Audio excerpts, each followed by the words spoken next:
ও ভাই এই দেখ এই রিংয়ের ভেতরে আজকে কি করবি 24 ঘন্টা আজকে থাকবো এখানে। না না আমি থাকবো না, ভূত ধরবে এখানে, তোকে থাকতে হবে না, আজকে আমি একাই থাকবো, তুই থাক ভূত ধরুক। এই তুই এক কাজ কর, দোকানে গিয়ে খাবার নিয়ে আই, টেকা দে, না হলে আমার মুখ দেখা দিবে। এই নে যা। ও কুটমা কুটু, দোকানদার ব্যস্ত আছে, এই সুযোগে আমি চুরি করে এই চোর চোর ধর তোরে। উরি মাই গড, তাড়াতাড়ি পালাই। যা আজকে বেঁচে গেলি, যেদিন ধরতে পারবো। এই ওঠ রে। আউরে এই আমি গেলাম, বাই বাই। আচ্ছা ঠিক আছে। না কি যে খাবার নিয়ে আসলো, হ্যাঁ দেখি তো। ও ভাই সাহেব আই এম তো অবাক, এগুলা আবার কি হয়? না আগে খেয়ে দেখি কেমন টেস্টি। ওয়াও ভেরি নাইস, ও খুব ভালো খেতে। কিন্তু গাইস এখানে একটাই সমস্যা, এখন তো রাত হয়ে গেল, যদি ভূত বের হয় তাহলে কি হবে? গাইস আমার তো ভয় পাচ্ছি, আশেপাশে কেউ নেই, না আর ভয় পেয়ে লাভ নেই, একটা ভালো গান করি, মন খালি খালি তুই তুই করে।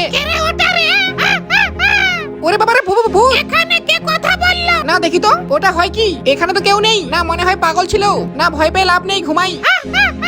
আজকে আমার নিরামিষ, যা বেটা বেঁচে গেলি। আরে ও ভাই সাহেব এটা সত্যি না স্বপ্ন হয়? না দেখি তো ভালো করে। আরে এ তো সত্যি হয়, এ তো সকাল হয়ে গিয়েছে, না সকালে একটু বেশি খিদা পেয়েছে। আর হ্যাঁ গাইস ভয় পেও না, হ্যাঁ একটা লাইক করে দিও প্লিজ।